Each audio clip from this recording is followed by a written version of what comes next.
Hi.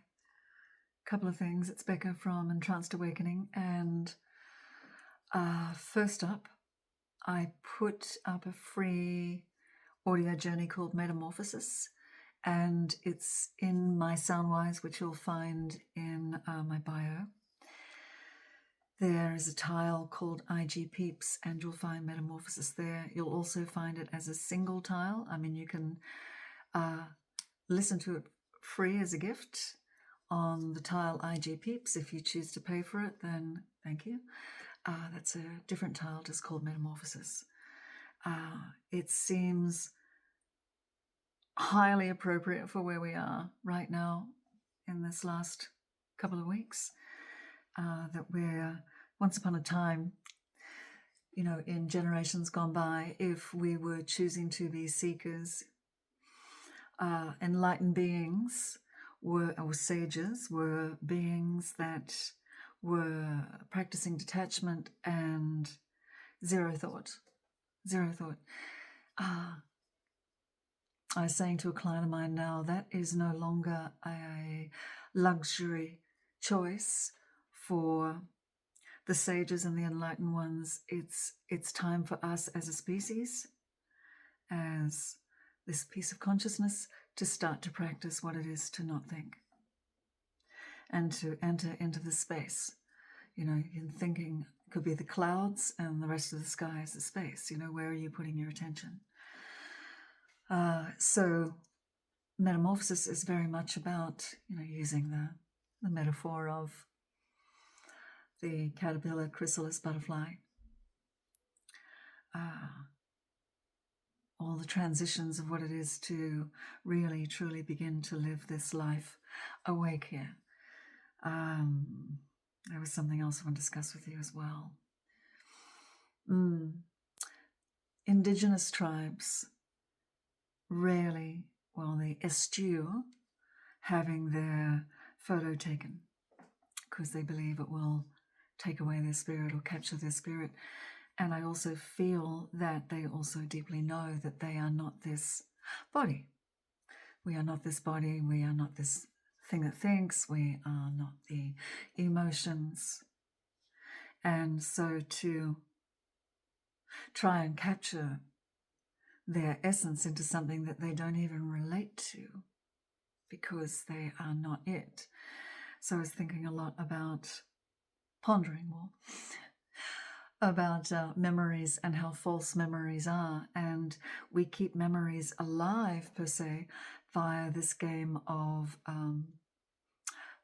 past videos, photographs, right? I recently threw out a whole bunch of photographs. I just didn't even open the box. So that, you know what? No.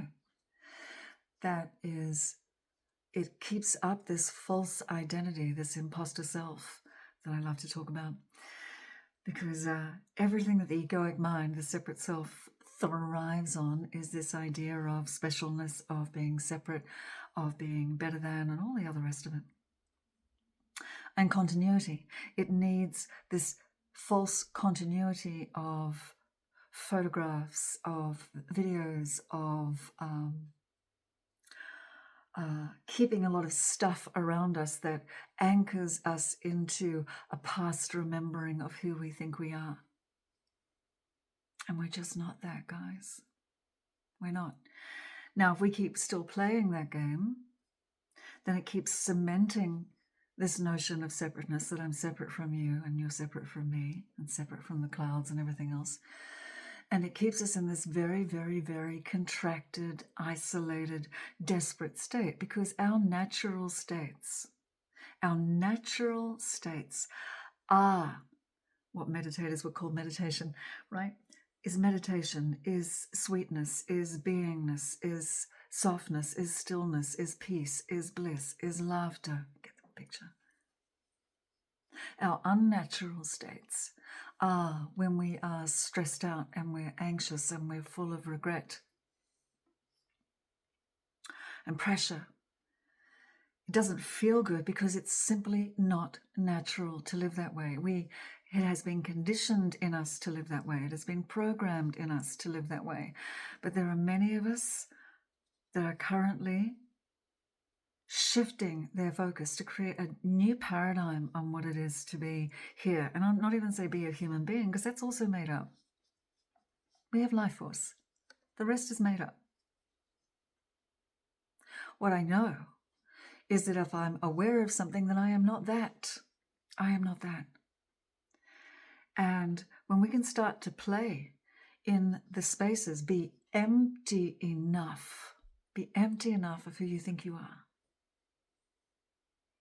And to let go of all of those tempting, illusory limitations that we like to play. I know there's a whole lot less drama to live that way, and people may not notice you as much because there's so much less drama, right? But they're going to become enamored by the peace that you emanate, by the natural, effortless, simple joy that you emanate, not because of anything going on out there, so that our dominant reality becomes the reality inside. That becomes our reality. And then that will be our outpictured reality, rather than everybody else wanting to tell you who you are, what to buy, what to wear, what exercise to do, what food's good for you, and all the other garbage. Define you. Be empty enough to be given to. Because you'll get these beautiful, wonderful ideas that'll just bubble up because you're empty from playing all the games of who you think you are. Now, trust me, you're probably going to lose some friends because, misery loves company. And when somebody breaks away from reality via consensus, I believe this, and so do my parents believe this, and, our whole family believes this, and this culture believes this, belief, lie, belief. You're going to lose people, but you'll find yourself. And then you'll find others that have also found themselves. I think Rumi's got a beautiful poem about meeting each other. Can't remember what it is right now. So just some tidbits for Friday afternoon. Thank you.